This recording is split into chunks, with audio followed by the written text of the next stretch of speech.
નમસ્કાર, હું ડૉક્ટર અંકિતા મુલાણી. ઘણી વખત આપણે ઈશ્વરને હજારો વખત માથું ટેકવવા માટે જઈએ, પગપાળા યાત્રા કરીએ, કેટલાય ધૂપ દીવાબત્તી કરીએ અને કેટલાય દોરા ધાગા બાંધીએ, છતાં ઈશ્વર આપણી સામે જોતો નથી. ઈશ્વર તમને મળવા માટે આવતો નથી. પરંતુ ચોક્કસ એટલું છે કે એક સમય એવો આવે કે જ્યારે તમે કટોકટીમાં હોય અને ઈશ્વરને ખરા હૃદયથી યાદ કરો ને, તો ઈશ્વર તમને કોઈને કોઈ સ્વરૂપની અંદર મળવા આવે. આના પ્રત્યક્ષ ઉદાહરણો હજારો તો છે જ, અને તમને મારા જીવનની અંદર પણ આવા ઉદાહરણો આવી ઘટનાઓ છે આપણા જીવનની અંદર આપણને ઘટી છે. આવી જ વાત લઈને ખૂબ સુંદર મજાની એક વાર્તા છે, સત્ય વાર્તા છે, આપણા સુધી, મારા હૃદયના દ્વાર સુધી આપણે પહોંચાડવી છે. 3-4 મિનિટનો સમય લઈને આ વાર્તા ચોક્કસ સાંભળજો. ઘટના કંઈક એવી છે કે 13 માળની બિલ્ડિંગ હોય, એની અંદર 10મા માળ ઉપર એક ધનાઢ્ય અને સુખી સંપન્ન પરિવારનો માણસ છે, એક રહેતો હોય. અને રોજ સાંજે પોતાના ઘરેથી પોતાના ધંધાએથી ઘરે આવે એટલે 6-7 વાગ્યાનો એ સમય હોય, બરાબર. બાલ્કની અંદર સુંદર મજાની પુસ્તકો વાંચતો એ કોફી પીતો શાંતિથી ત્યાં બેઠો હોય. આસપાસની જે ઢળતી સંધ્યા છે એને માણતો હોય. આવા સમયગાળાની અંદર એક વખત એ જોવે છે કે પાછળનો ઝૂંપડપટ્ટીવાળો વિસ્તાર છે, અને આવા સમયની અંદર એ સાંજે 7 વાગ્યાના સમયની અંદર એક બાળક છે કે નીચેથી રોજ એક ગુબ્બારો લઈને એ હવાની અંદર છોડે છે. એ બાળકને છોડતો જોઈને આ શાંતિથી અનુભવ્યા કરે, જોયા કરે અને મજા લે. પણ બને છે એવું કે 20-25 દિવસ સુધી એ ઘટના રોજની થઈ ગઈ. સાંજે 7 વાગે એટલે પેલો બાળક છે એ ફૂગો છોડે અને છેક ઉપર સુધી એ ફૂગો જતો હોય. તો આ માણસને વિચાર આવે કે 7 વાગે રોજ આ બાળક કેમ ફૂગો છોડતો હશે.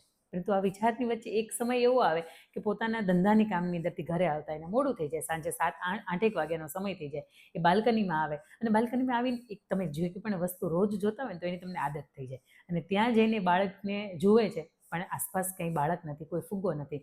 અને એને મનની અંદર વિચાર આવે છે કે આજે હું મોડો છું, કે જેના કારણોસર એ બાળકે કદાચ ફૂગો તો છોડી દીધો હશે, પણ મને દેખાયો નથી. અને આ ઘટના હજી તો જ્યારે એને મનની અંદર ચાલતી હોય, ત્યાં એક ગુબ્બારો છે, બરાબર, એની બાલ્કનીની આસપાસ એક અટવાઈ ગયેલો દેખાય એને. અને એ ગુબ્બારો છે એ હાથમાં લઈ લે. એ જ ગુબ્બારો કે જે બાળક રોજ છોડે છે, એક જ કલરનો, એક જ રંગનો એ ગુબ્બારો છે. એને લઈને જુએ છે. ગુબ્બારાની અંદર એક લખ્યું હોય કે હે ઈશ્વર, મારી મદદ કરો, મારી માતા છે એ બીમાર છે અને હું એટલા માટે આપને આ સંદેશો પહોંચાડી રહ્યો છું. પછી એ માણસ સાંજે જમતો પણ નથી. આ વ્યથાઓની સાથે, આ ચિંતાઓની સાથે કે બાળક કોણ હશે, આ ગુબ્બારાની અંદર એણે આવું શા માટે લખ્યું છે, આવી કેટલી બધી ઘટનાઓની સાથે, મનોમંથનની સાથે રાત્રે સૂવે છે, પણ એને ઊંઘ આવતી નથી. બીજા દિવસે એ જુએ છે કે આ બાળક કઈ ગલીમાંથી આવે છે, કયા ઘરના દરવાજા સુધી આવે છે. સાંજ સુધી રાહ જુએ, એને ધંધેથી જાય ને સાંજે 6:30 વાગ્યાનો બાલ્કનીની અંદર હોય, બાળક કઈ જગ્યાએથી આવે છે અને કઈ જગ્યા ઉપર એ ફૂગો છોડે છે, આ ઘટના જુએ. અને એ જ સમયની અંદર એ બાળક છે એને નીચે મળવા માટે માણસ છે એ નીચે જાય. નીચે જઈને એ ગલીમાં અંદરથી જાય. આજ સુધીમાં એ માણસે રેડ કાર્પેટ સિવાય કે પગ નથી મૂક્યો. અને આ માણસ પહેલી વખત એ ખાંચાખૂંચીવાળી ગલીઓ છે એની અંદર જતો હોય અને ત્યાં જઈને બાળકને શોધે. બાળકના ઘરનો દરવાજો ખખડાવે અને બાળકને બોલાવે કે બેટા, તમે રોજ આ ગુબ્બારો છે એ ઉપર છોડો છો, હું તમને જોઉં છું ઘણા સમયથી. એટલે કે હા, કે શા માટે તમે આ છોડો છો. અને ત્યારે એ બાળક છે એની સાથેની વાતચીત થાય છે. બાળક એવું કહે છે કે હું હોટલની અંદર વેઇટર તરીકે કામ કરું છું અને ત્યાંથી મને રોજ 1 રૂપિયો મળે છે. એક વખત મારા ઘર તરફ આવતો હતો તો રસ્તાની અંદર મેં એક ભિક્ષુકને જોયા, એક ભિખારીને જોયા કે જેણે મને એવું કીધું કે કંઈક કહેવાનું આપો ને, મેં 3 દિવસથી ખાધું નથી. ત્યારે મને અંદરથી એવું થયું કે આ 1 રૂપિયો હું કમાઈને લાવું છું, રોજનો 1 રૂપિયો, તો એમાંથી હું એ માણસને કંઈક મદદરૂપ થાઉં. એ માણસને માટે એક વખત મેં જમવાનું લીધું અને એને આપ્યું. એ શાંત થયો, મને ખૂબ ગમ્યું, અંદરથી આનંદ આવ્યો, મને પણ ખૂબ મજા આવી. અને એ માણસે એવું કહ્યું કે ઈશ્વરને પ્રાર્થના તમે ખરા હૃદયથી કરો ને તો ઈશ્વર તમારી ચોક્કસ સાંભળે છે. એટલે મેં એવું કીધું કે ઈશ્વર તો ઉપર રહે છે, આપણને જો જોવા નથી મળતા, તો ઈશ્વર આપણી પ્રાર્થના સાંભળે ખરા. અને ત્યારે એણે એવું કીધું કે હા, મને 3 દિવસથી ભૂખ્યો હતો અને મેં જો કદાચ પ્રાર્થના ન કરી હોત તો આજે તમને અહીંયા પણ મને ન મોકલ્યા હોત.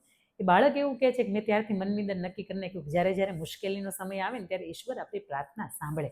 અને થોડા દિવસની અંદર મારી માતા છે બીમાર પડી. અમારી પાસે જે કંઈ પણ મૂડી હતી એના દવાખાનાની અંદર અમે ખર્ચી દીધી.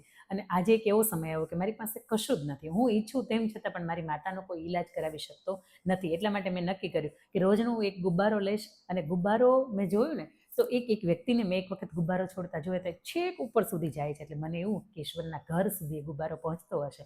એટલે દરેક ગુબ્બારો એની ઉપર હું લખું છું કે ઈશ્વર મારી મદદ કરો અને મારી માતા બીમાર છે અને એના માટેનું કંઈક સમાધાન અથવા તો એના માટેનું કોઈ અમને રસ્તો બતાવો. અને એટલા માટે હું આ ગુબ્બારો છે રોજ એક સમયે છોડું છું કે આજ નહીં તો કાલે ઈશ્વર એ કદાચ એના ઘર સુધી પહોંચી ગયો તો ઈશ્વર લે. પણ પેલો બાળક પેલા માણસને પૂછે છે કે તમને મારી માતા બીમાર છે, હું રોજ ગુબ્બારો છોડું છું, આ તમને કેમ ખબર? અને ત્યારે પેલો માણસ એવું કહે છે કે આજે મને ઈશ્વરે તારો સંદેશો આપ્યો છે, ઈશ્વર સુધી તારો સંદેશો છે પહોંચી ગયો છે, અને આજે ઈશ્વરે મને તારા માર્ગ સુધી, તારા ઘર સુધી પહોંચાડ્યો છે. હવે તારી માતાની ચિંતા કરવાની તારે જરૂરિયાત નથી, અને આવતીકાલથી તારી માતાની ખૂબ સુંદર મજાની ટ્રીટમેન્ટ થશે કે જેનાથી તારી માતા ખૂબ જલ્દીથી તમારી સાથે સાજી હશે. આ ઘટનાના માધ્યમથી મારે આપના સુધી વાત પહોંચાડવી છે કે ઈશ્વર તમારા અને મારા જીવનની અંદર પણ આવે છે. તમે ક્યારેક કોકના માટે કંઈક કરો ને તો એનું રિવોર્ડ તમને કોઈને કોઈ માધ્યમથી મળે છે, અને ઈશ્વરને ક્યારેય પણ તમે ખરા હૃદયથી યાદ કરો તો ઈશ્વર તમારો મારો હાથ પકડવા માટે આવે, પણ એક વખત ખરી મુશ્કેલીમાં હોય ત્યારે એને યાદ તો કરો. જય હિન્દ, જય ભારત. અંકિતાની વાતો.